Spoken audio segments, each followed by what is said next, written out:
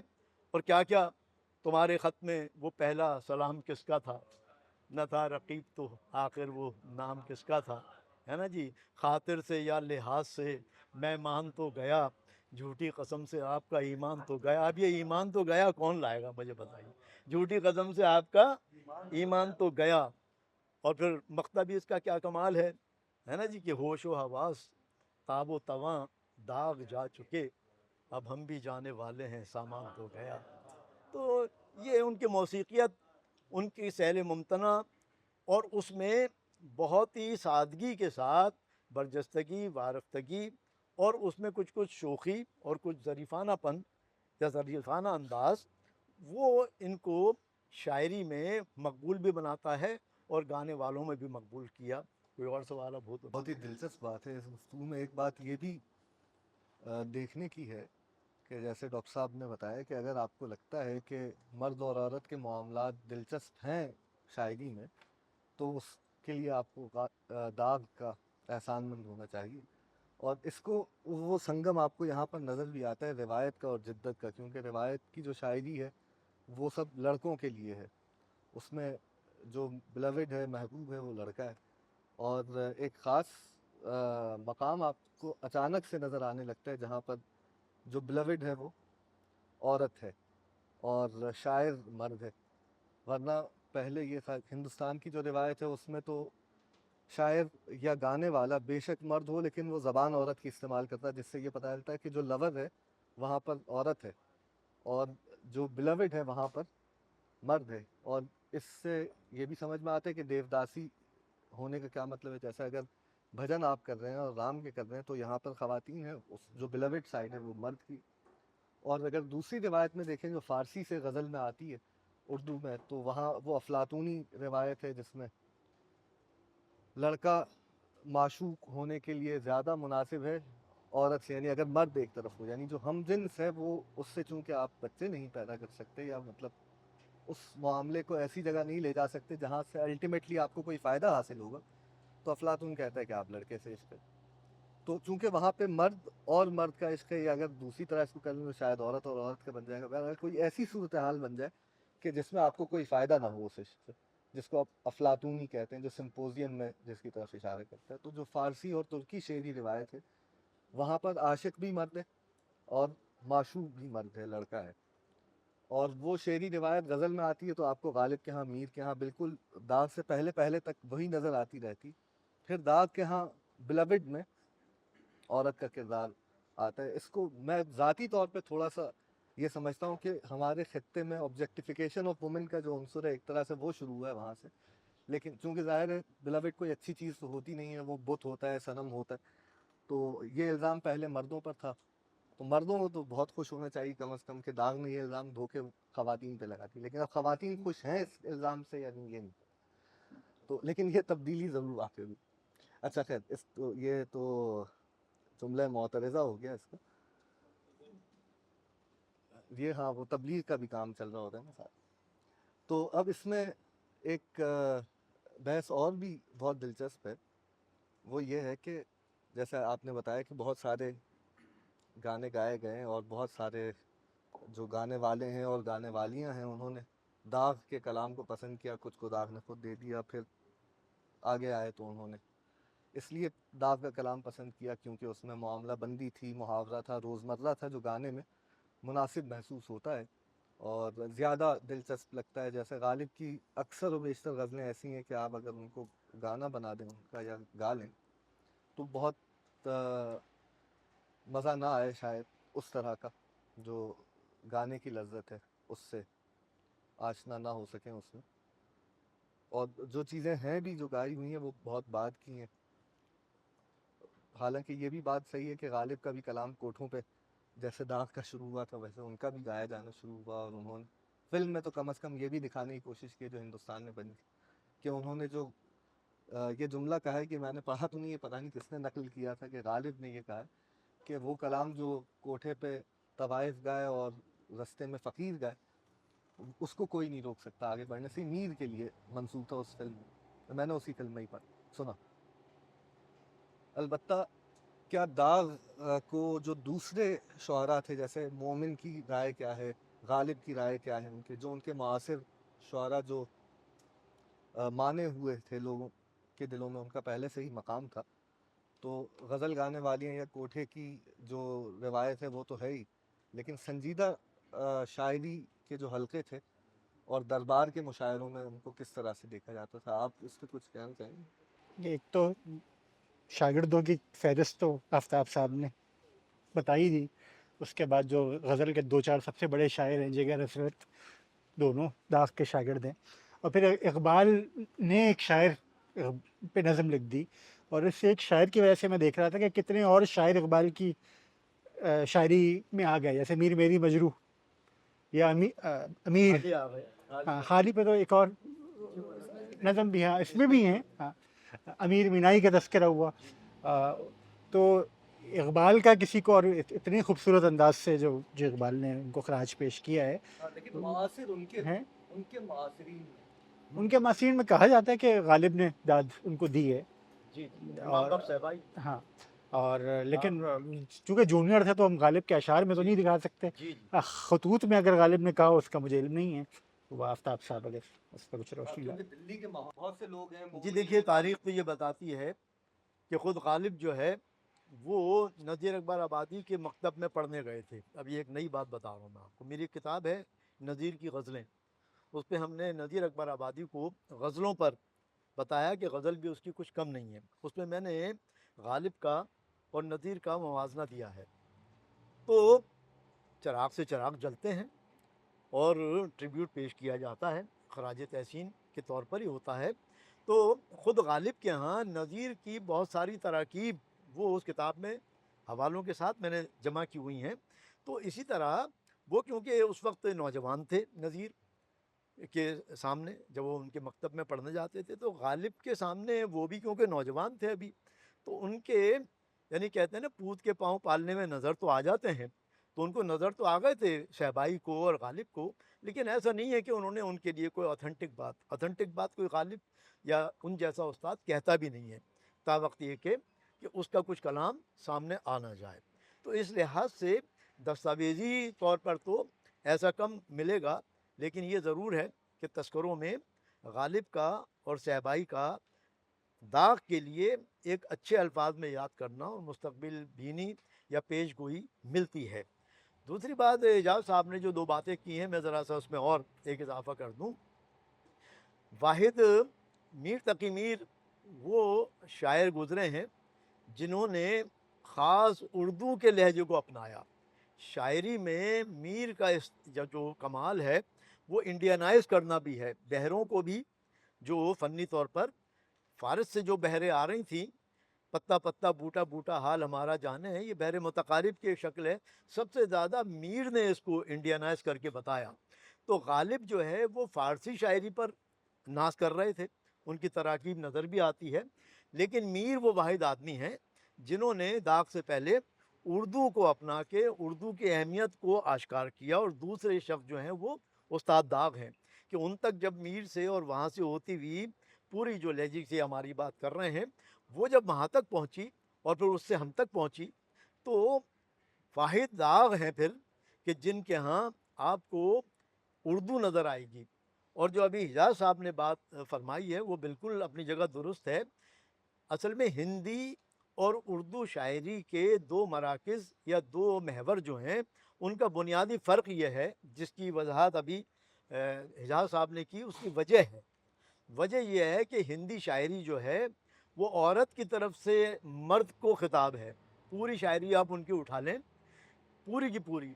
اور واحد اردو شاعری میں داغ ہیں کہ جنہوں نے وہ جو امرت پرستی کا ایک الزام آ رہا تھا جو آپ بتا رہے تھے کہ مذکر سے مذکر کی طرف، اور پھر جو اگر آپ سعادت یار خان رنگین کی طرف جائیں تو ریختی بھی آ جاتا ہے.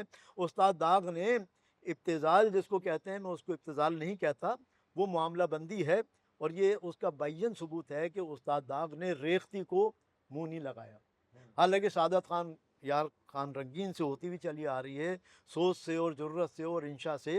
دوسری یہ کہ اس زمانے کی یہ روایت بھی تھی کہ میر نے بہت کم لوگوں کو شاعر مانا ہے، یعنی کہ خواجہ میر درد کو، سودا کو اور ایک آدھ کوئی اور. اس کی وجہ کیا تھی؟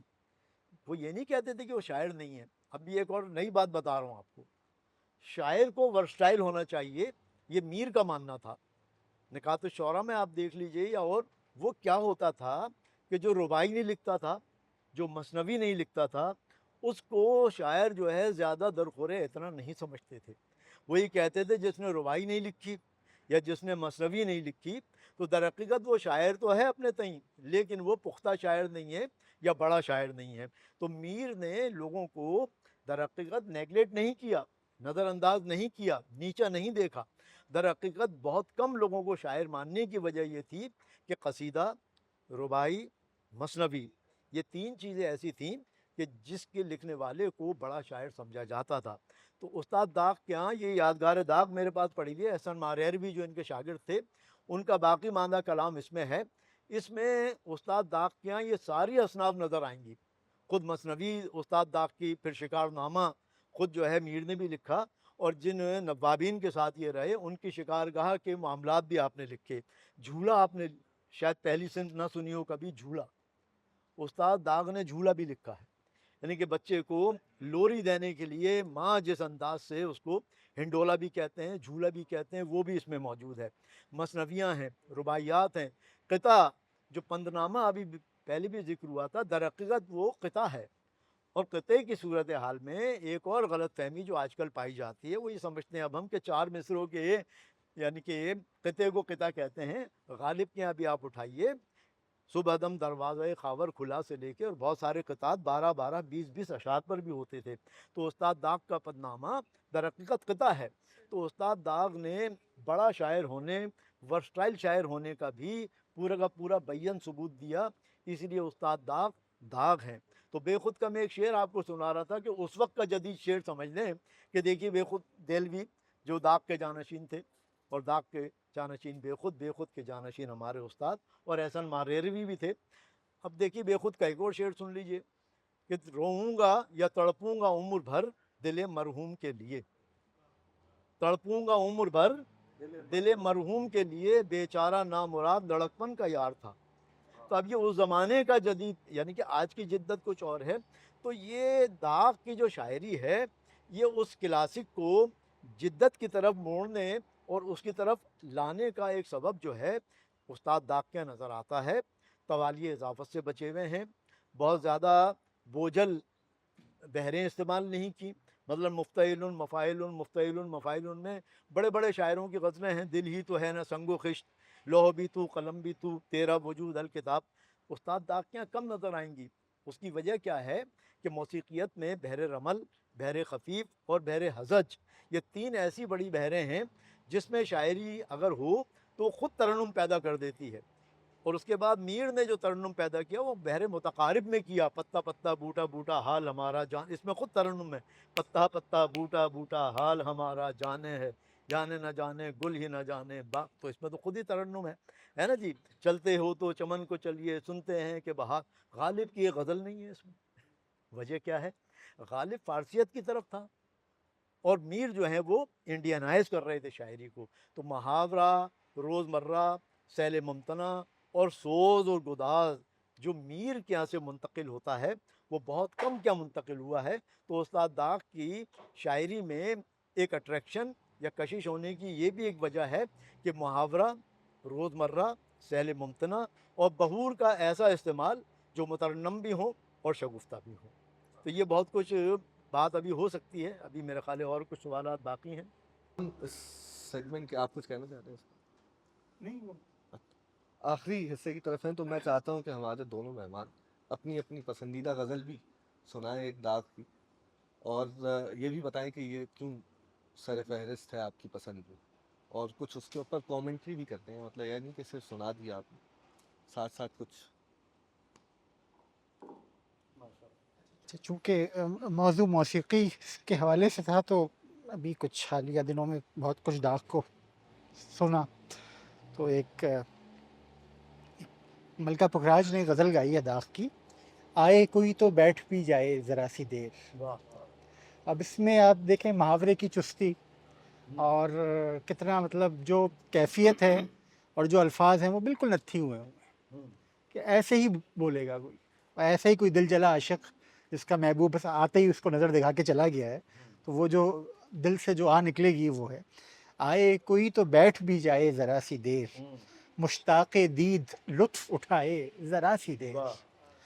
کچھ رہ گیا ہے قصہ غم وہ سنا تو دوں، کاش ان کو نیند اور نہ آئے ذرا سی دیر.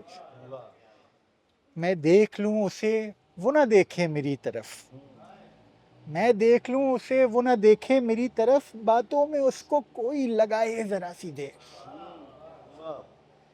سب خاک ہی، اب یہ تھوڑا سا موڈ چینج ہو گیا ہے، سب خاک ہی میں مجھ کو ملانے کو آئے تھے، ٹھہرے رہے نہ اپنے پر آئے ذرا سی دیر.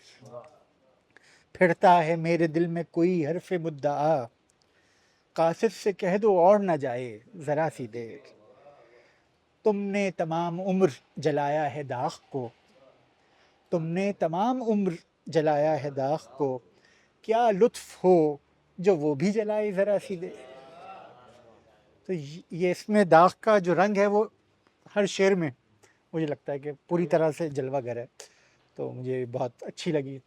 اب یہ کہ سب سے اچھی یہ تو نہیں کہہ سکتا میں، ہو سکتا ہے اور بھی ہوں، لیکن ڈاکٹر صاحب آپ بھی استاد کی کوئی غزل جو آپ کو پسند ہے دل سے قریب؟ کس کی غزل؟ استاد داغ. ہاں میں عرض کرتا ہوں، پسند کا تو خیر یہ ہے کہ خود ہم سے اگر پوچھ لیا جائے کہ ہمیں کیا پسند ہے تو پھر وہی ایک جو ہے روایتی سا جملہ کہ اپنی اولاد تو سبھی اچھی لگتی ہیں وغیرہ وغیرہ. تو ہم تو جن کی اولاد ہیں، ہمارے تو جد ہیں وہ، تو ہمیں تو ان کی ہر چیز اچھی لگتی ہے. لیکن ان میں سے چند مشت نمونہ اذکر وارے جس کو ہم کہتے ہیں، تو دو باتیں میں اس میں ابھی آپ سے کہنا چاہتا ہوں. ہم استاد داغ کو یا اپنے اکابر کو یاد تو کر رہے ہیں، اور ہم جس ایرا میں بیٹھے ہوئے ہیں، ہمارے نوجوانان پختہ ذہن، تازہ ذہن، ہمیں ایک سوال یہ بھی اس میں سوچنا چاہیے اور کرنا چاہیے، خود سے بھی کرنا چاہیے، اور میں آپ کی توجہ اس طرف دلا رہا ہوں کہ کیا داغ آج کے زمانے میں ویلڈ ہے؟ سب سے بڑی بات یہ بہت اہم نقطہ ہے کہ ہم جس ایرا میں ہیں 21ویں صدی کے، تو کیا داغ ویلڈ ہیں؟ بالکل ویلڈ ہیں. دو گواہیاں میں پیش کر دیتا ہوں.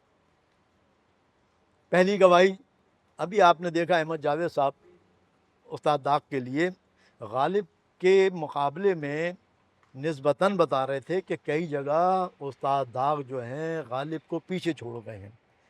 یہ خود انہوں نے ابھی فرمایا، تو وہ ویلڈ ہو گئے، میں یہ سمجھتا ہوں. ایک اور میں بڑا نام لیتا ہوں آپ کے سامنے، احمد جاوید جو ہیں وہ ہمارے شہر کراچی کا وہ اثاثہ کہ جنہوں نے فکر کی بالیدگی، علم، تہذیب، رویہ، ثقافت، اس کو کھلی آنکھ سے دیکھا، اور ان کا فرمانا میں سمجھتا ہوں کہ وہ ہم اس کو نظر انداز نہیں کر سکتے کہ بقول شخص کہ حسن کو حسن بنانے میں میرا ہاتھ بھی ہے، آپ مجھ کو نظر انداز نہیں کر سکتے. تو داغ نظر انداز نہیں ہو سکتا. دوسری گواہی، نظم کا اس وقت سب سے بڑا شاعر ڈاکٹر وحید احمد پنڈی میں ہے. نظم کے سب سے بڑے شاعر اس وقت ڈاکٹر وحید احمد استاد داغ کے لیے کیل کانٹے سے لیس رہتے ہیں ہر وقت. ان کے انٹرویوز سنیں، ان کے آپ کلپس دیکھیں, ان کی باتیں سنیں. استاد داغ کو وہ اس وقت کا بھی سب سے بڑا شاعر مانتے ہیں. یہ میں نہیں کہہ رہا, ڈاکٹر وحید احمد. تو میں نے ان کو ویلڈ کر دیا 21ویں جو ہم صدی میں جی رہے ہیں. اور استاد داغ کی کیا دو باتیں میں آپ نے سننے والوں کو ضرور کہوں گا. دبستان دہلی اور دبستان لکھنؤ, بظاہر یہ دبستان ہیں, یہ تو صرف ہمیں سمجھنے کے لیے ہے کہ اردو ادب جو پڑھتے ہیں تو ان کو دبستان بتایا جاتا ہے. در حقیقت میں ان دونوں دبستانوں کو ایک ہی مانتا ہوں اور اس کو میں کہتا ہوں ادبستان. تو یہ دونوں دبستان ادبستان ہیں. اب ایک نام اور میں لے رہا ہوں. اپنے پڑھنے والوں کو, سننے والوں کو, جہاں تک میری آواز جا رہی ہے, میں دو باتیں ضرور کہوں گا پیغام کے صورت میں, کہ اگر آپ کو زبان سیکھنی ہے, شعر کی نزاکتیں, باریکیاں, فن کی بالیدگی اور فن کا استعمال, تو آپ کلیات داغ ضرور لیں. یہ ڈاکٹر وحید احمد بھی کہتے ہیں, میں نہیں کہہ رہا ہوں. اور احمد جاوید بھی انشاءاللہ آپ کو یہی بات کہیں گے اگر آپ ان سے پوچھیں گے. دوسرا نام ہے, میں نے کہا میں دبستانوں کو مانتا ہوں لیکن اس حد تک کہ بس تدریس تک, ورنہ یہ دبستان ادبستان ہے. دوسرا بڑا نام ہے آرزو لکھنوی. کبھی لکھنوی, آرزو لکھنوی پہ بھی بات کریں گے انشاءاللہ, مصفی پہ بات کریں. آرزو لکھنوی کو اگر آپ پڑھ لیں گے, سریلی بانسری سے لے کر اور ان کے دیگر کلام, فلم کے لیے جتنا انہوں نے لکھا وہ اپنی جگہ ہے. کسی کو زبان سیکھنی ہو, شعر کی باریکیاں اور شعر کہنے کا انداز اور زبان کی چست بندش, تو وہ آرزو لکھنوی کو بھی ضرورت پڑے. اب دیکھیے آرزو لکھنوی کا بھی ایک شعر سنا دوں غالب کی زمین میں. خدت ہوئی ہے یار کو مہماں کیے ہوئے, ذوق قدا سے بزم چراغاں. اب آرزو لکھنوی کا شعر سنیے, دیکھیے میں ایسے ہی آپ کو جو بتا رہا ہوں تو اس کا ثبوت بھی دے رہا ہوں.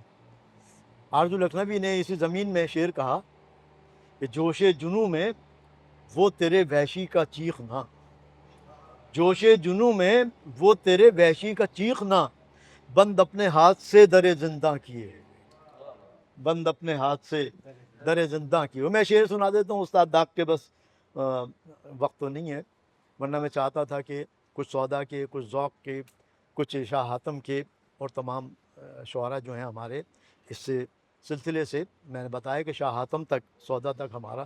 سودا کا ایک شعر ضرور سن لیجئے. پورے اردو ادب میں مجھے تو نظر نہیں آیا اس لفظ کا استعمال, میری کچ فہمی یا کم علمی ہوگی. آپ کو کوئی دوسرا شعر نظر آ جائے تو ضرور مجھے بتائیے گا, آپ کا احسان مند ہوں گا. استاد سودا کا بھی شعر سن لیجئے. داغ کے استاد ذوق, ذوق کے استاد سودا. اب سودا کے کیا کیا شعر سناؤں, ایک شعر سنا دیتا ہوں پھر ہم داغ پر آتے ہیں. ہوئے ہوئے ہوئے گل پھینکے ہے اوروں کی طرف بلکہ ثمر بھی, گل پھینکے ہے اوروں کی طرف بلکہ ثمر بھی, ہے خانہ بر انداز چمن کچھ تو ادھر بھی. اب خانہ بر انداز چمن کی ترکیب میں سمجھتا ہوں, میں نے تو نہیں دیکھی, کسی کے پاس کوئی اس سے اور بہتر شعر ہو خانہ بر انداز چمن پہ تو ضرور مجھے بتائیے گا. تو زبان کی تراش خراش میں دبستان داغ اور دبستان دہلی نے جو کام کیا ہے اس کے بیان ثبوت میں چھینٹے مارتا ہوا آگے چل رہا ہوں. استاد داغ کی یہ غزل پر چلے میں سنا دیتا ہوں, میڈم نے گائی ہوئی بھی ہے تو آپ سب کے کانوں میں اس کے الفاظ آئے ہوئے ہیں. سیل ممتنع, چھوٹی بحر, جیسے میں نے بتایا, بحر رمل مسدس محذوف, فاعلاتن فاعلاتن فاعلون, اس میں بھی موسیقیت ہے, فاعلاتن فاعلاتن فاعلون. اب دیکھیے مسئلہ ہے کہ جانے والی چیز کا غم کیا کریں, دل گیا تم نے لیا ہم کیا کریں, دل گیا تم نے لیا, اپنے ہی غم سے نہیں ملتی نجات, اپنے ہی غم سے نہیں ملتی نجات, اس بنا پر فکر عالم کیا کریں. اب اس بنا پر فکر عالم کون باندھے گا, اس بنا پر فکر عالم کیا کریں. اور تند خو ہے کب سنے وہ دل کی بات. اب دیکھیں معاملہ بندی, محبوب سے بات, تند خو ہے کب سنے وہ دل کی بات, اور بھی برہم کو برہم کیا کریں, اور بھی برہم کو برہم کیا کریں. اور مار کا ہے آج حسن و عشق میں, مار کا ہے آج حسن و عشق میں, دیکھیے وہ کیا کریں ہم کیا کریں, دیکھیے وہ کیا کریں ہم کیا کریں.